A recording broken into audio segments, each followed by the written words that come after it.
RMC Reportage. Tout savoir, tout comprendre avec la rédaction d'RMC. Bonjour Siam Margot. Spencer. Vous êtes journaliste au service reportage et ce matin, on va essayer de comprendre avec vous comment la forêt se reconstruit après un incendie. Pour le savoir, direction la Gironde où vous vous êtes rendu pour RMC à Lacanau. Le 2 juillet 2011, un important feu de forêt se déclare en Gironde sur la commune de Lacanau. C'est le premier gros incendie de la saison. 380 hectares de forêt, majoritairement des pins, partent en fumée. Les pompiers mettent 10 jours pour venir à bout de cet incendie. 11 ans plus tard, Régis, un habitant du hameau de Talaris, d'où le feu est parti, s'en souvient encore. C'était noir, de la suie partout. Et ça a duré combien de temps comme ça ? 2 ans après, ça a reverdit un petit peu. Les broussailles ont poussé un petit peu. Et après, ils ont replanté dedans. Les années ont passé et c'est revenu à normal. C'est vert, c'est joli. Depuis, à Talaris, les riverains ne plantent plus de pins dans leur jardin de peur d'un nouvel incendie, même si à quelques mètres de chez eux, les exploitants privés continuent la culture de cette espèce. Olivier, un autre habitant, m'a emmené voir certaines parcelles brûlées en juillet 2011. La différence est nette entre les pins replantés avec leurs troncs très fins et les anciens arbres qui ont été épargnés. Tout ça, ça a été replanté. Et ça fait déjà quelques années que ça a été replanté. Quand on voit là où on en est, c'est très bien. Ce matin, il y avait une mère avec 4 petits sangliers. Les chevreuils, il y en a 2 qui sont là pratiquement toutes les nuits.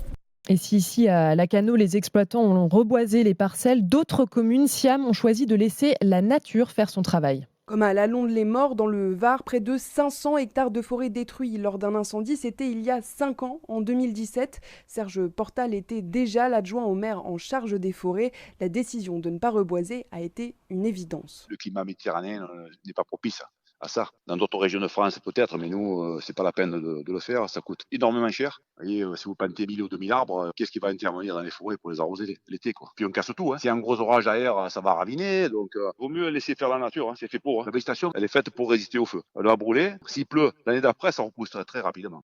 Donc on le comprend, la gestion de l'après-feu dépend des particularités de chaque territoire.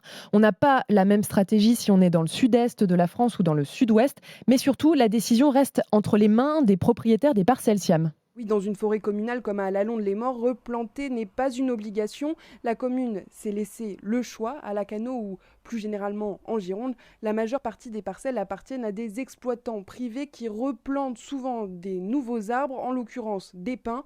Alexis Ducousseau, ingénieur de recherche à l'INRAE et expert forêt à France Nature Environnement, l'explique. Il faut déjà définir les objectifs que l'on veut assigner à la forêt.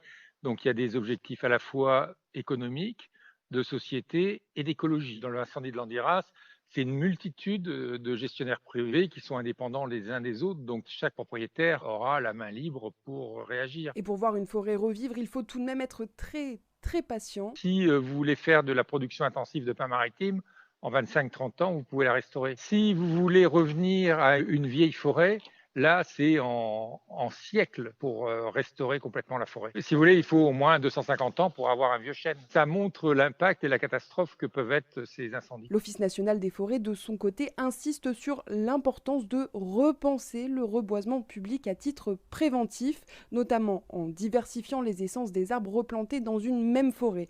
C'est ce que l'ONF appelle les forêts mosaïques. Il s'agit, au moment de planter des nouveaux arbres, de créer des îlots, chaque îlot avec une essence différente, des forêts mosaïques pensées pour faire face au réchauffement climatique avec des essences plus résistantes aux épisodes de sécheresse et aux incendies. Merci beaucoup Siam Spencer qui signe notre long format ce matin, long format que vous retrouvez en ligne sur notre site rmc.fr et en podcast sur notre application.